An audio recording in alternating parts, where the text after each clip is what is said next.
Bonjour Bernard-Henri Lévy. Bonjour. Et merci beaucoup d'être avec nous ce matin pour une actualité riche autour de la politique, bien sûr. Vous êtes dans le fameux clip, j'allais dire, vous avez l'honneur, le déshonneur d'être dans le clip d'Éric Zemmour. Dites-nous tout de suite votre réaction. Plutôt l'honneur. Je suis en bonne compagnie avec des professeurs, des universitaires, des gens très bien. Voilà, Ouais. c'est parfait. J'ai trouvé ce clip pathétique, honnêtement. Ouais. Pathétique et nauséeux à la fois. Pourquoi ?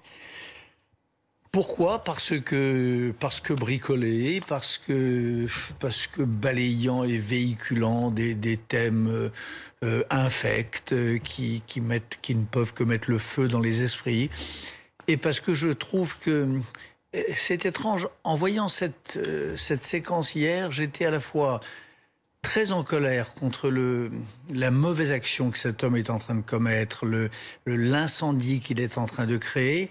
Et en même temps, j'avais presque de la peine pour lui. Parce qu'il est en train de se décomposer. Il y a quelque chose de pathétique dans le spectacle de cet homme, qui était un journaliste avec qui j'étais en désaccord absolu. C'est le représentant le plus radical de l'extrême droite, et qui est en train d'exploser en vol. Voilà. C'est un curieux spectacle. Mais en attendant, il fait des dégâts terribles. Vous avez souvent débattu avec lui. Oui, bien sûr. Est-ce que vous le regrettez d'ailleurs ? Est-ce que ça ne lui a pas donné une tribune un peu qui lui a permis ensuite de croire en ses chances ? Non, parce que moi, je crois, j'ai dû débattre avec lui deux fois, on peut revoir ces débats. Il me semble que, contrairement à d'autres, je lui ai opposé des arguments solides, je l'ai mis en difficulté, et si tout le monde avait débattu avec lui comme je l'ai fait, il me semble qu'on n'en serait pas là. On n'en serait pas face au spectacle de cette grenouille voulant se faire plus aussi grosse que le bœuf, se voyant dans le micro du général de Gaulle avec la rhétorique du maréchal Pétain. Enfin, il y a quelque chose là qui est macabre, qui est lugubre, qui est tellement le contraire du génie français. Donc non, moi je crois au contraire avoir été de ceux qui très tôt ont alerté sur le danger que pouvait représenter ce type de discours. Ça, c'est l'image arrêtée, en effet, qui a été utilisée dans le fameux clip de campagne où on vous voit sur le plateau de Laurent Ruquier, il me semble. Et c'est cette image qui a été utilisée. Mais sur le fond, parce que ça arrive, votre présence, celle de Jacques Attali, aussi d'autres encore, arrive au moment où Éric Zemmour dit une chose précise, je voudrais le citer. Que dit-il ? Bien sûr, on vous a méprisé, entre guillemets, vous les Français. Les puissants, les élites, les bien-pensants, les journalistes, les politiciens, les universitaires, les sociologues, les syndicalistes, les autorités religieuses vous disaient que tout cela était un leurre, mais vous avez compris avec le temps que c'était eux qui étaient un leurre. Voilà la phrase exacte, et vous êtes dans cet ensemble, j'allais dire. Est-ce qu'il n'y a pas au moins un point sur lequel on pourrait s'entendre sur le fait qu'il y a une rupture entre les élites et une partie des Français ? Mais je crois pas. Alors expliquez-nous. Je sais qu'on dit ça depuis des années. Je crois que bien souvent, d'abord, en République, les élites méritent de l'être. C'est des gens qui ont fait des études, c'est les gens qui ont eu des responsabilités, c'est des gens qui servent l'État. Le service de l'État, ce n'est pas rien. Un professeur de médecine, ce n'est pas rien. Un écrivain, c'est pas rien. Donc, ça. Et puis deux, je crois que c'est trop facile de parler de cette déconnexion. Une société où tout est absolument connecté, où tout le monde se reçoit 5 sur 5, ça n'existe pas. Ou alors c'est une société totalitaire, un gros animal comme ça, tout rond et tout unifié. Donc bien sûr qu'il y a toujours tout le monde n'entend pas tout le monde, il y a toujours une relative déconnexion, mais pas tellement dans une grande démocratie. Je ne suis pas d'accord. Bon, vous assumez donc de faire partie des élites. J'assume de faire partie des élites. Je pense que c'est important qu'il y ait des élites. Je crois que c'est une des caractéristiques des régimes républicains que de fomenter, de générer des élites. Après, il faut qu'elles méritent leur statut, bien sûr. Mais lui-même en fait partie, d'ailleurs. Lui-même en fait partie. Il a été un éditorialiste d'un grand quotidien, Le Figaro. Il faisait partie de ces élites. Alors Bernard-Henri Lévy, j'aimerais avoir votre sentiment aussi sur cette campagne présidentielle en général. Et puis on va parler aussi de votre film qui sort au cinéma aujourd'hui. Ça s'appelle Une autre idée du monde. C'est un carnet de voyage un peu particulier bien sûr, puisque vous êtes sur des terrains de guerre. Mais avant cela, et pour prolonger au fond ce retour sur une journée de campagne chaotique pour Éric Zemmour, avec Benoît Galeret, on va voir que vous n'êtes pas le seul à vous retrouver dans ce film bien sûr. Et ça pourrait d'ailleurs, cette vidéo pourrait coûter très cher aux candidats. Beaucoup de problèmes juridiques, beaucoup d'extraits utilisés sans l'accord de leurs auteurs. Jacques Attali, Luc Besson et d'autres envisagent des poursuites et ça pourrait être salé la facture. La première déclaration de candidature hors la loi, un doigt d'honneur au droit d'auteur, ironise Bertrand. C'est vrai que l'ampleur du pillage laisse les réseaux pantois. Commençons par les films. Gaumont annonce n'avoir jamais autorisé la reprise ni d'un Singe en hiver d'Henri Verneuil, ni du Jeanne d'Arc de Luc Besson. Le réalisateur parle d'utilisation frauduleuse et tient à faire savoir, je cite, qu'il ne partage en rien les idées d'Éric Zemmour. Pathé tweet laconique n'avoir donné aucune autorisation.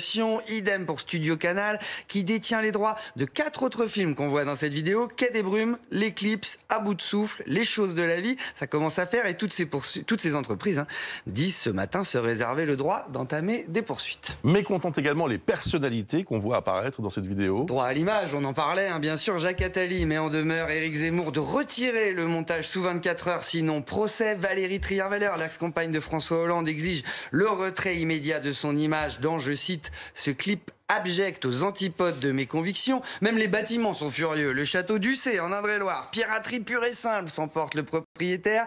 Woodkid annonce sur Instagram entamer lui aussi des poursuites. On entend une de ses compos dans la vidéo de propagande totalement illicite, écrit le musicien. Attendez, c'est pas fini, les morts aussi se retournent dans leur tombe. Le neveu de Barbara dénonce une appropriation aussi révoltante que scandaleuse quand on connaît l'œuvre et les engagements humanistes de l'artiste. Si la chanteuse a survécu à l'occupation, ce n'est pas grâce à Pétain, rappelle-t-il. Le chroniqueur Émeric Caron, qu'on aperçoit lui aussi dans cette super production de 10 minutes, hésite pour sa part à porter plainte. On l'écoute.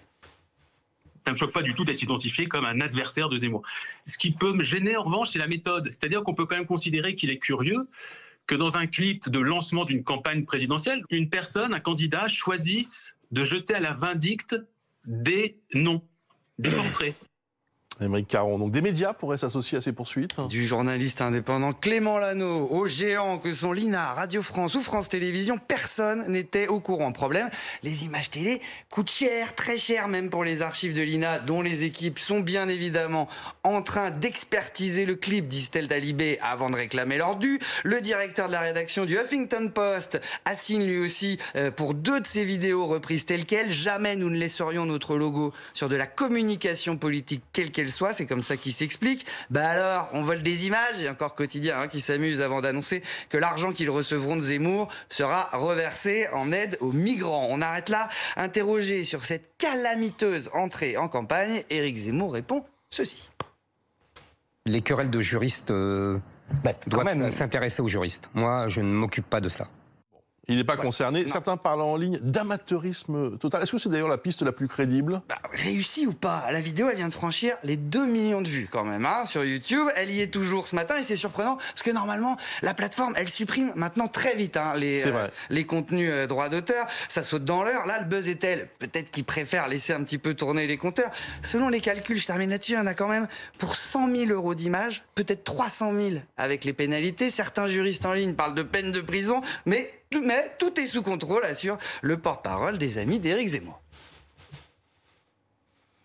Ce sont des mini-extraits de quelques secondes qui ne dénaturent ni l'œuvre originale, qui n'atteignent au droit à l'image de personne, puisque ces images sont déjà dans le domaine public, entre guillemets, diffusées, etc. Donc vraiment, non, là, on est encore en train de chercher à faire une polémique. Ça s'appelle le droit à la courte citation. Ça n'est certainement pas le cas pour les extraits de films, je vous le dis tout de suite. Mais enfin, bien vu, Yves Calvi, se terminera là-dessus. Juridiquement, même le très court droit à la citation, ça n'existe pas. Seule exception pour les œuvres d'art ou pédagogiques. Mais même là, il faut citer ouvertement ses sources, ce que n'a pas fait Éric Zemmour. Merci beaucoup, Benoît Galeret. Vous demandez d'ailleurs, Bernard-Henri Lévy, que votre présence soit retirée? Oui, je le souhaite en tout cas. Vous le souhaitez?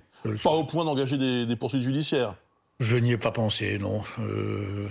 Non, mais en tout cas, je souhaite ardemment. Non, mais c'est ce que je vous disais tout à l'heure, c'est pas le suicide français, là, c'est le suicide de Zemmour auquel on assiste. Il y a un suicide politique en direct qui s'est produit hier sur YouTube. Tout ça est très étrange. Ouais. Mais le vrai phénomène, oui. Bruce Toussaint, c'est pas ça. Tout ça, c'est de l'écume.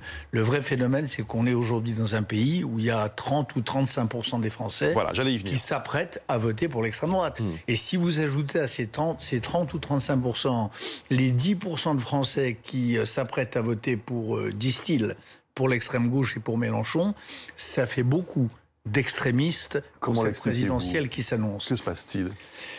Je l'explique par le fait qu'une espèce de vent de folie qui souffle sur ce pays, de vent de dépression, et puis je l'explique aussi par le fait que les Républicains ne sont pas à la hauteur pour le moment. Les Républicains, je ne parle pas du parti, je parle du camp républicain, les partis du cercle républicain, pour l'heure, ne sont pas à la hauteur. Donc j'espère qu'on va commencer à entrer dans les affaires sérieuses. La droite, la gauche, tout ça, ça existe encore selon vous, ou ça s'est disloqué ?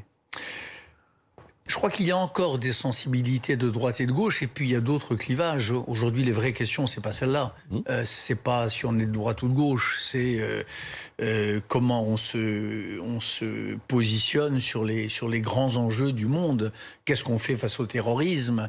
Qu'est-ce qu'on fait face aux migrants ? Qu'est-ce qu'on fait face à ceux qui veulent détruire l'Europe, comme Poutine ou comme Erdogan ? C'est ça les vraies questions du moment, et auxquelles on devrait s'intéresser dans cette campagne présidentielle.